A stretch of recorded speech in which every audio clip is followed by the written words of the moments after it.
महाभारत में पांडवों की पटरानी के रूप में यूं तो हर जगह द्रौपदी का जिक्र किया गया है, लेकिन ऐसा नहीं है कि पांडवों की एक ही पत्नी थी। द्रौपदी के अलावा भी पांचों पांडवों की अलग-अलग थी।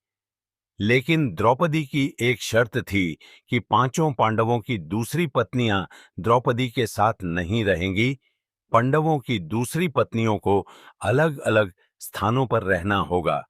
इसलिए द्रौपदी के अलावा अन्य रानियों का जिक्र कम ही मिलता है। अर्जुन पांडवों में सबसे योग्य और अपने जमाने के सर्वश्रेष्ठ धनुर्धर के साथ ही दिखने में भी आकर्षक थे। इसलिए कई कन्याओं को अर्जुन से प्रेम हुआ। कुछ के साथ एक तरफा प्यार तो कुछ के साथ वैवाहिक संबंध भी बने।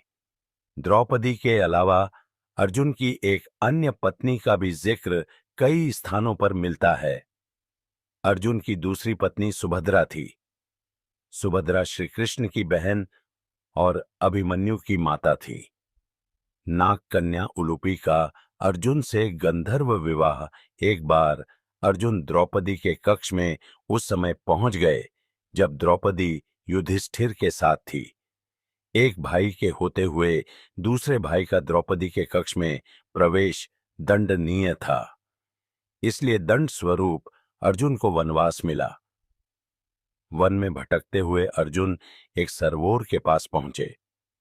उस सरोवर में उलूपी नाम की एक नाग कन्या निवास करती थी।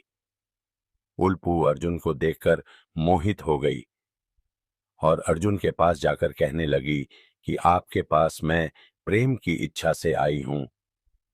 अर्जुन ने पहले तो उलूपी के निवेदन को अस्वीकार कर दिया, लेकिन उलूपी ने शास्त्रों का हवाला देते हुए कहा कि अपनी इच्छा से प्रेम का निवेदन लेकर आने वाली स्त्री की इच्छा पूरी न करना पाप है।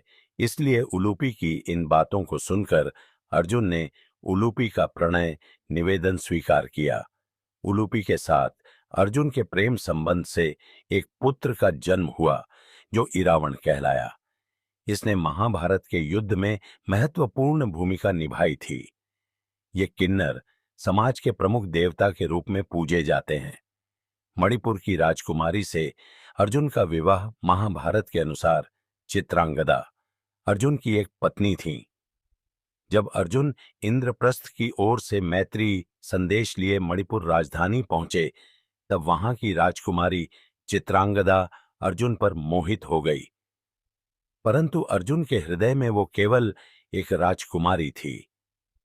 जब चित्रांगदा ने अर्जुन के सामने अपना प्रेम प्रस्ताव रखा, तो अर्जुन ने उसे ठुकरा दिया, जिससे राजकुमारी को अत्यंत पीड़ा हुई और आत्महत्या करने का निश्चय कर लिया। जब महाराज इस बात से अवगत हुए, तो उन्होंने अर्जुन के सामने यह शर्त रखी कि यदि वो मणिपुर की मित्रता चाहता है, तो उसे चित्रांगदा से विवाह करना पड़ेगा, क्योंकि वह राजा चित्रवाहन की एकमात्र उत्तराधिकारी थीं। अतः इन दोनों से उत्पन्न संतान मणिपुर की उत्तराधिकारी होगी, अन्यथा वो उसी समय राज्य की सीमा से निकल जाए। श्री कृष्ण के परामर्श से अर्जुन ने यह प्रस्ताव स्वीकार कर लिया और चित्रांगदा से विवाह रचा लिया। जब कुछ माह उपरांत अर्जुन नागलोक पहुंचे, तो उनकी पत्नी नागकन्या उलूपी ने द्वेष भावना से चित्रांगदा के विरुद्ध अर्जुन को भड़का दिया। अर्जुन ने निराधार संदेह के कारणवश चित्रांगदा को उस समय त्याग दिया जब वो गर्भवती थी।